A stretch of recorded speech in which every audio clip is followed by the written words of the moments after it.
6h14, nous ouvrons le kiosque d'Europe 1. Thomas Soto. Le kiosque d'Europe 1 et toutes ses plumes, Marion Calais pour les régions, Jean-Philippe Ballas pour la presse internationale, Axel de Tarlé pour l'écho et Eva Rock devant la télé. Bonjour à tous. Bonjour Thomas. On commence avec vos quotidiens nationaux. Tous les indicateurs ne sont pas au vert, comme dirait notre ami Axel de Tarlé. La France s'inquiète pour ses géants industriels, titre par exemple La Croix. Les acquisitions de Lafarge et Alcatel-Lucent par des sociétés étrangères traduisent une perte d'influence de la France. Axel qui va aussi dire l'humanité aujourd'hui. L'humanité s'indigne de l'utilisation du crédit impôt recherche, 6 milliards d'euros détournés. Vieux débat. Pointé entre autres Sanofi, Thales et toutes les grandes entreprises qui, dénonce l'UMA, transforment cette niche en rente supplémentaire. Le Figaro consacre une partie de sa une à François Fillon. Il lance la bataille de la primaire à droite. Aucune intimidation ne me fera reculer, je serai sur la ligne de départ, déclare l'ancien Premier ministre. Sauf qu'en lisant aujourd'hui en France, on apprend, sur le même sujet, que pour Sarkozy, les jeux sont presque faits. Si l'ancien Premier ministre est persuadé de participer, l'ancien président est lui convaincu qu'il va gagner.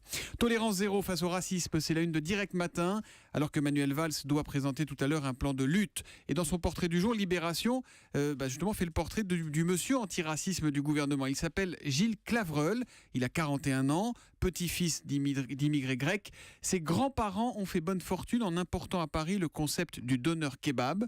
Quand j'étais petit, dit-il, les racistes c'était les Dupont-Lajoie, les victimes et les coupables aujourd'hui ne sont plus les mêmes. Cet énarque dénonce également les gauchistes qui jouent sans vergogne le jeu du communautarisme.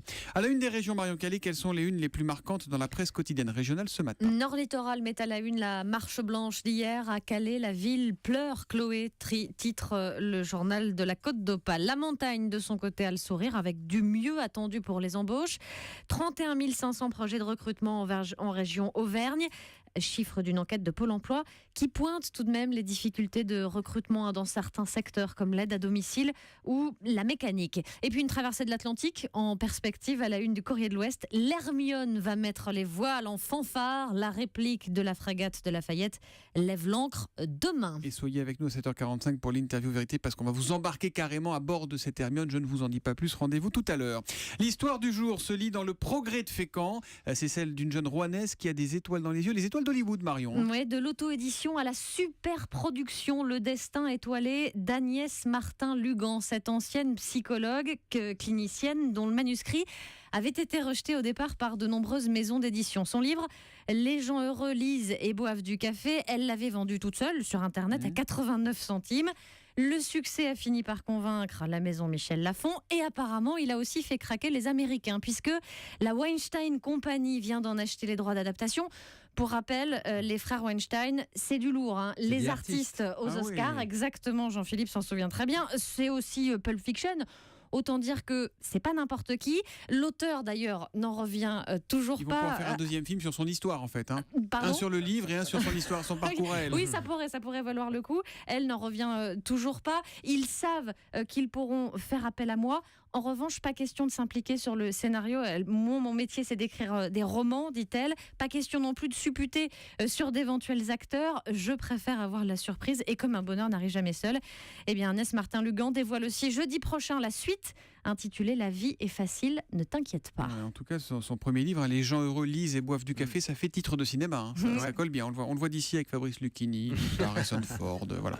La presse internationale, Jean-Philippe Ballas, ce matin, direction Londres. Shocking, avec une maison bariolée dans un quartier très chic de la capitale. Ça ne se fait pas, monsieur. Voilà, et vous pouvez voir la photo de cette maison sur notre compte Twitter. C'est une demeure, une demeure plutôt cossue. Alors, on parle en millions de livres là, comme il en existe tant d'autres dans cette petite impasse de Kensington et Chelsea, mais une demeure, comment dire, qui fait un peu mal aux yeux des riverains.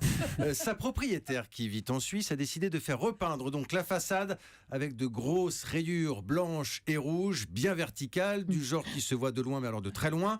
Et la photo de la maison s'étale dans toute la presse de Londres, du Guardian au Daily Telegraph, et les habitants y vont de leurs commentaires. Horrible, hideux, criard, épouvantable. Pas du tout le style du quartier. Mais qu'est-ce qui a pris à cette propriétaire pour faire cette maison Question du très classique Axel de Tarlé. La femme de Daniel Buren, peut-être. Excellente question, et manifestement, Axel, il s'agit d'une vengeance contre les voisins. Parce que la dame voulait faire de gros travaux et transformer sa demeure en maison iceberg. Et là, vous me dites, Qu'est-ce que c'est une maison iceberg? iceberg. C'est la mode à Londres pour les très riches propriétaires. Ils creusent le sous-sol, mais alors, ils le creusent vraiment pour agrandir leur surface.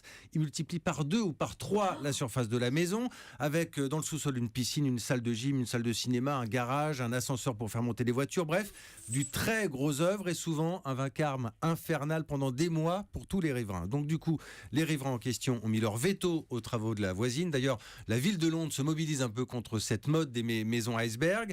La voisine n'a pas apprécié, elle a repeint sa façade. Manifestement, elle avait le droit. Alors le Daily Mail d'ailleurs vous propose tout un dossier avec des plans de coupe sur ces fameuses maisons iceberg. On vous a tout mis sur notre site europe1.fr. À la une de l'Écho, Axel de Tarlé qui vit dans une maison blanche avec des murs blancs et des rideaux blancs nous parle de Total ce matin. Total qui restructure son activité raffinage en France, c'est à dire dans les Échos. Et oui, encore une raffinerie qui ferme, c'est la 5e depuis 2008-2007. Donc là, alors il y a 5 ans, vous vous souvenez, il y a eu Dunkerque, ça avait été un traumatisme. C'était juste avant les élections présidentielles. En plus, donc du coup, cette fois, Total, il va en douceur. Donc il s'agit de la raffinerie de la Med à côté de Marseille. Donc elle ne va pas fermer justement. Enfin, la raffinerie va fermer, mais le site va être reconverti. Et à la Med, on ne raffinera plus du pétrole, on fabriquera du biocarburant. Donc c'est-à-dire qu'on va récupérer les huiles de friture et les huiles de palme et on fera du biodiesel, mais il faudra moins de personnes. Et donc à la Med, il y a 430 salariés aujourd'hui, il y aura 180 suppressions d'emplois, mais pas de licenciements, ce sont des départs non remplacés. Voilà. Pourquoi Total, qui dégage des milliards, ferme ses raffineries en France, Axel? Total gagne des milliards à l'étranger en faisant sortir du pétrole de terre, mais en France, dans les activités de raffinage, toutes les raffineries, enfin le raffinage, ça perd 700 millions d'euros. Donc vous voyez, il y a 8 raffineries. C'est donc, pas là que Total gagne de l'argent. Non. En gros, chaque raffinerie, en moyenne, c'est une moyenne, perd 100 millions par an. Donc elles ferment.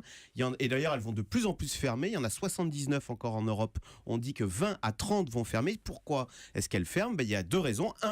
Nos voitures consomment moins d'essence. Depuis 2007, la consommation d'essence a baissé de 15% en France. Alors, parce que nos voitures consomment moins, et puis 2, c'est la désindustrialisation. C'est-à-dire nos usines aussi consomment moins d'essence, elles sont plus efficaces. Ça, c'est plutôt une bonne nouvelle. L'autre côté l'autre côté un peu plus sévère, c'est la désindustrialisation. C'est-à-dire que les pétroliers, plutôt que d'amener le pétrole à Marseille et le raffiner à Marseille, qu'est-ce qu'ils font? Ils le raffinent sur place. Exactement. Et en plus, c'est plus simple pour eux parce que vous calez une raffinerie sur le champ de pétrole en Arabie Saoudite et en plus, vous avez un pétrole qui est toujours le même, qui a la même qualité. Donc, vous voyez, le réglage est plus fin. Donc, c'est la désindustrialisation. Alors, je ne vais pas être totalement négatif parce que Total fait des efforts. C'est-à-dire qu'à Donge, qui devait fermer, finalement, ils ont décidé là aussi de faire un investissement et de dire écoutez, on ne va pas fermer, on va faire une usine super moderne. Et donc, Donge ne ferme. Et donc là, en revanche, il y a 400 millions d'investissements. Mais oui, la tendance est à la fermeture des raffineries en Europe. C'est donc à lire dans Les Échos ce matin. On est embêté, la télé des Varrocs est en panne, donc il n'y a pas de télé ce matin. Merci, au revoir.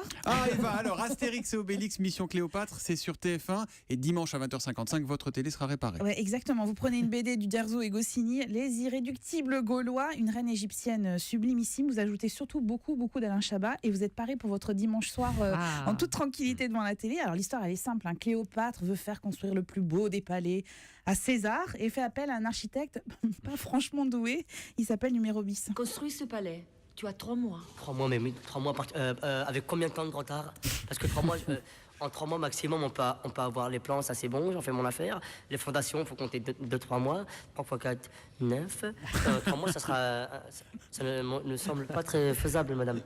Numéro bis. Tu as 3 mois, jour pour jour, top chronos.